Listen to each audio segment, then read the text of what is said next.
Alleluia, Alleluia, Alleluia, Alleluia.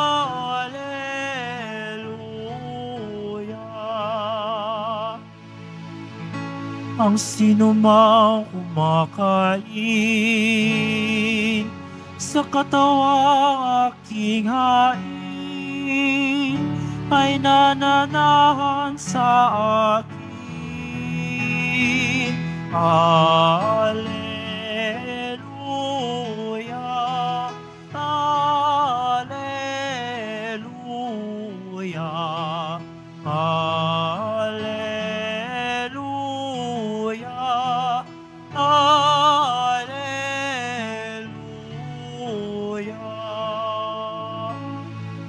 Sumainyo ang Panginoon. At sumaiyo rin. Ang mabuting balita ng Panginoon ayon kay San Juan. Papuri sa iyo, Panginoon.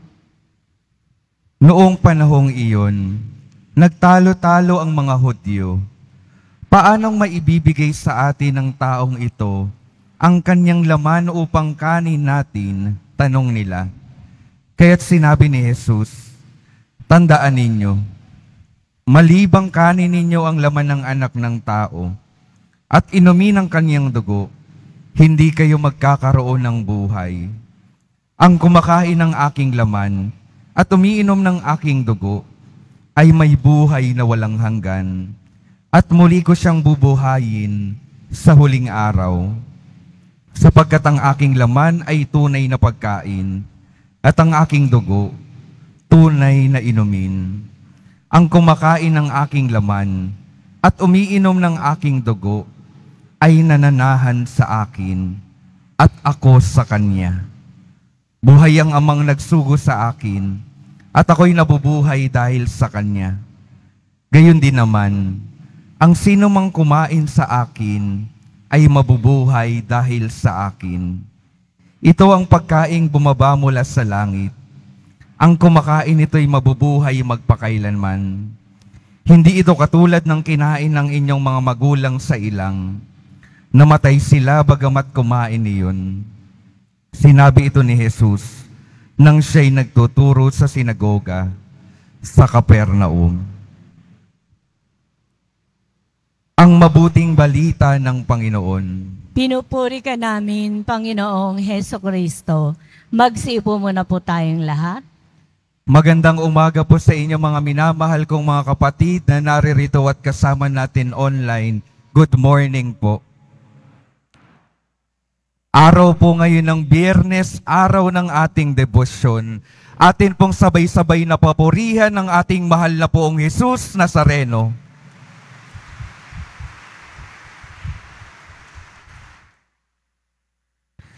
Pakingitian naman po yung mga katabi, pakisabi, pinagpala ka ng Diyos. Parang hindi po kayo makapaniwalang pinagpala sila ng Diyos. May tanong po ako sa inyo. Sino po sa atin ang gustong maging healthy? Taas po ang kamay. Yan. Marami po sa atin nagnanais maging healthy. Sino naman po ang nagnanais maging sexy? Healthy lang, healthy. Kapag ninanais nating maging healthy, ano pong ginagawa natin? Hindi ho ba ang ginagawa natin ay kumakain ng mga tamang pagkain? Nag-e-exercise, umiiwas sa mga pagkaing hindi makakabuti sa ating katawan. Kumakain ng tama at iniiwasan ang mga pagkaing hindi makakabuti sa ating katawan. Meron tayong nais, kaya meron tayong ginagawa at meron tayong iniiwasan. Nawa sa ating buhay, hindi lamang natin pagtuunan ng pansin yung kalusugan ng katawan, mahalaga pong ating pagtuunan ng pansin.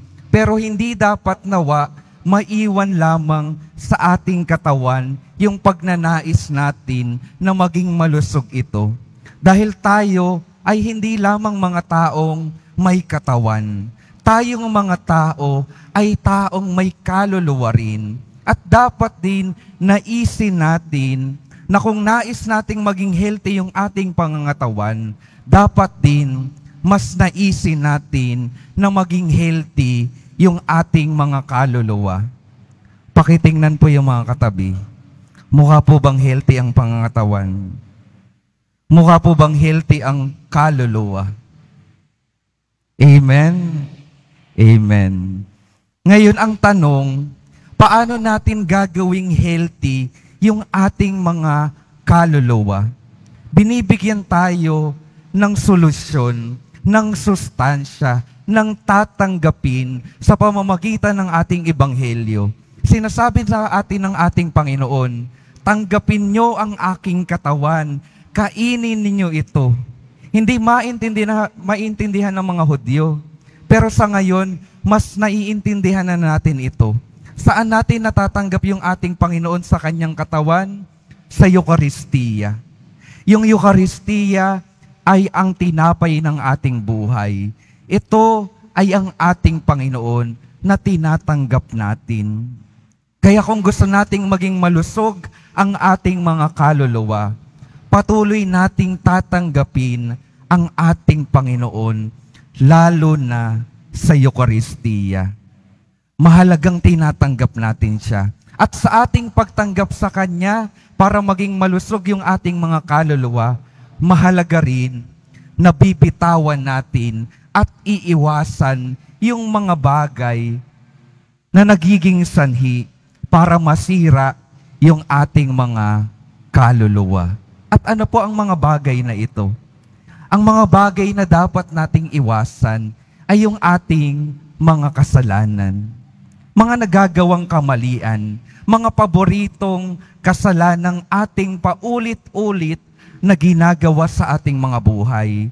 Kung gusto nating maging malusog yung ating pangangatawan at yung ating kaluluwa lalo na, iiwasan natin yung hindi tama sa ating mga buhay at patuloy na tatanggapin ang ating Panginoon sa Eucharistia.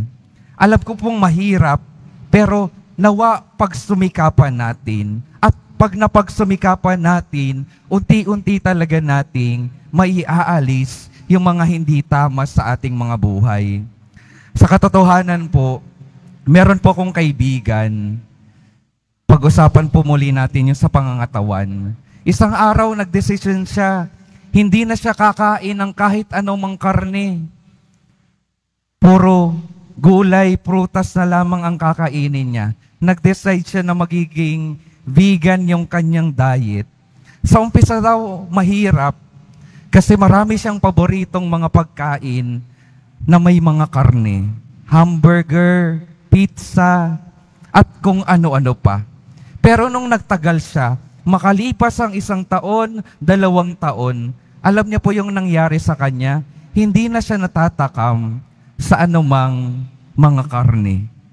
Kapag nakakakita siya, nakakaamoy siya, siya na yung kusang umiiwas nito. At ganon din po sa ating espiritualidad. Kapag nasanay na tayong gumagawa ng mabuti, namumuhay sa kabutihan, sa harapan ng kamalian at mga temptasyon, tayo na mismo yung iiwas sa mga ito. Kaya ang patuloy na paanyaya sa atin, magsumikap talaga na mamuhay ng mabuti, na piliin ang mabuti, magsumikap na patuloy na iwasan yung ating kamalian. At kapag patuloy nating ginawang malusog yung ating mga kaluluwa, tayo ay magkakaroon ng buhay na walang hanggan. At iyon yung sinasabi ng ating Panginoon, lalo na sa ating ebanghelyo, sa araw na ito at nitong mga nakaraan. Kapag patuloy nyo akong tinanggap sa inyong mga buhay, magkakaroon kayo ng buhay na walang hanggan. Hindi na kayo mamamatay. Kaya napakahalaga, unang paanyaya, patuloy nating palusugin yung ating mga kaluluwa sa pamamagitan ng pagtanggap ng Eucharistia. yung ikalawang mahalagang bagay po, para patuloy na maging malusog yung ating mga kaluluwa, ay dapat sumasama rin tayo sa mga tamang tao. Meron pong pari ang isang beses po sabi niya sa amin, sa buhay, sa paglalakbay sa buhay, kung gusto mong maglakbay ng mabilis, maglakbay ka mag-isa. Kung gusto mong maglakbay na malayo yung mapupuntahan mo, maglakbay ka ng may kasama. Pero kung gusto mo sa iyong paglalakbay, makarating ka sa iyong patutunguhan, maglakbay ka kasama ang mga tamang tao. Kung gusto natin daw na marating ang ating patutunguhan, maglakbay tayo kasama ang mga tamang tao. Tingnan po yung mga katabi. Mukha bang tamang tao? O mukhang taong may tama? Hindi naman po. Ito po yung patuloy na paanyaya sa atin. Tingnan yung ating mga sinasamahan. Tingnan yung ating mga kaibigan. Kasi kung minsan, halimbawa, ninanais nating maging healthy nga, tapos yung palagi nating kasama, mahilig kumain ng lechon, mahilig kumain ng samgyupsal, mahilig kumain ng eat all you can, mahilig uminom. Sa tingin po ba natin ay magiging healthy yung ating mga buhay? Sa ating espiritualidad, sa ating buhay in general, kailangan din nating tingnan yung ating mga sinasamahan, kung saan tayo dinadala at kung saan tayo iniimpluwensyahan ng mga ito para tunay nating marating yung ating patutunguhan, yung ating pagnanais na maging maganda yung ating mga buhay, pangangatawan at yung ating kaluluwa. Nawa yung ating mga taong kasama ay tunay na tinadala tayo sa tamang landas. At nawa yung ating mga taong kasama sa paglalakbay sa buhay na ito ay maging mga tamang tao na magtuturo sa atin ng tama sa buhay na ito. Kung wala tayong ibang makitang mga tamang tao, naririto rin po sa ating pagmimisa ang ating Panginoong Hesus Nazareno. Patuloy na iniimbitahan tayo na sumama sa Kanya, na magpa-impluwensya sa Kanya para maidala niya tayo sa ating patutunguhan, sa kalangitan, ang ating tahanan magpasawalang hanggan.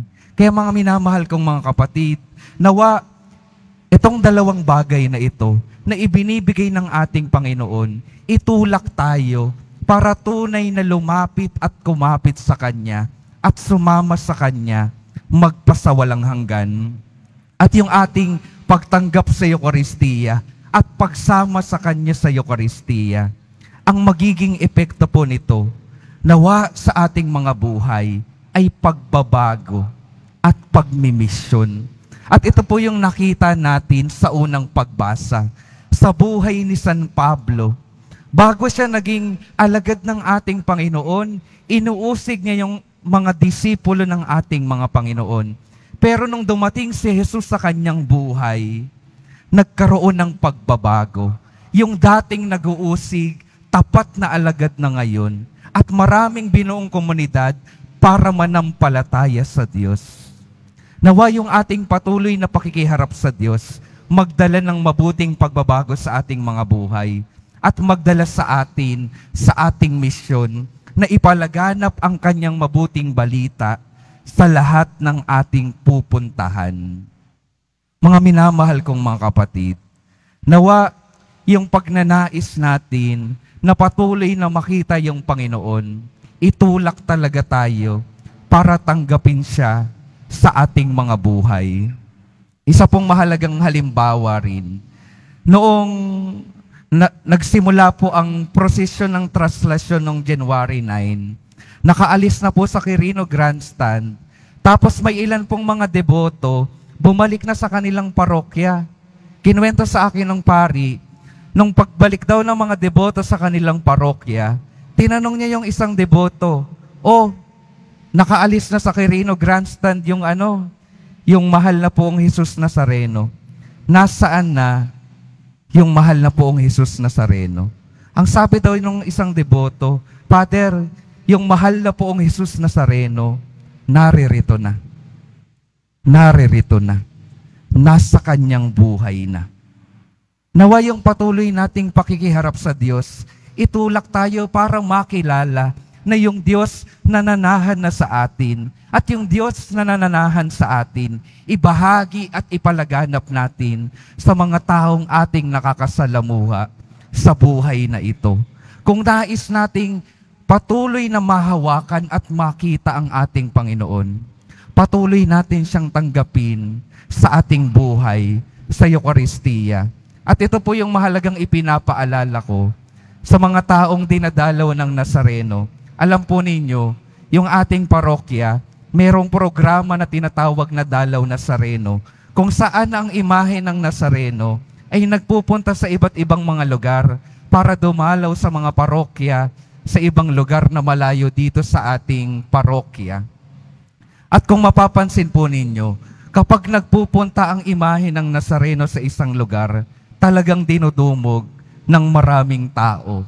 At ang ipinapaalala ko sa mga tao, kapag ako ay dumadalaw din at nagmimisa para sa kanila, darating yung araw, aalis din ang imahe ng Nazareno sa inyong lugar. Pero ang poong Jesus Nazareno, patuloy na dadating sa inyong mga buhay kapag nagdiriwang kayo ng Eucharistia, kapag nagdadasal kayo ng sama-sama sa kanyang pangalan, patuloy siyang darating sa inyong mga buhay, sa inyong komunidad. Kaya nawa, yung kasabikan ninyo na makita ang mahal na pong Jesus Nazareno sa kanyang imahe, nawa makita rin sa kasabikan ninyo na makita at matanggap siya kapag nagdiriwang tayo ng ating Eucharistia. Dahil sa Eucharistia, tunay nating matatanggap ang ating mahal na poong Jesus Nazareno.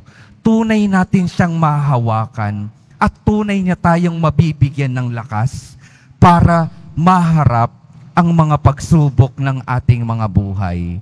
Kaya ang minamahal kong mga kapatid, ang patuloy pong paalala sa atin, nawa naisin nating maging healthy ang ating mga buhay, lalo na ang ating espiritualidad. Ang daan para maging malusog ang ating espiritualidad, patuloy nating tanggapin ang ating Panginoon sa Eucharistia. Patuloy natin siyang hayaan tayong samahan sa ating paglalakbay upang tayong mga naglalakbay sa mundong ito, marating ang ating patutunguhan, ang buhay na walang hanggan. Amen.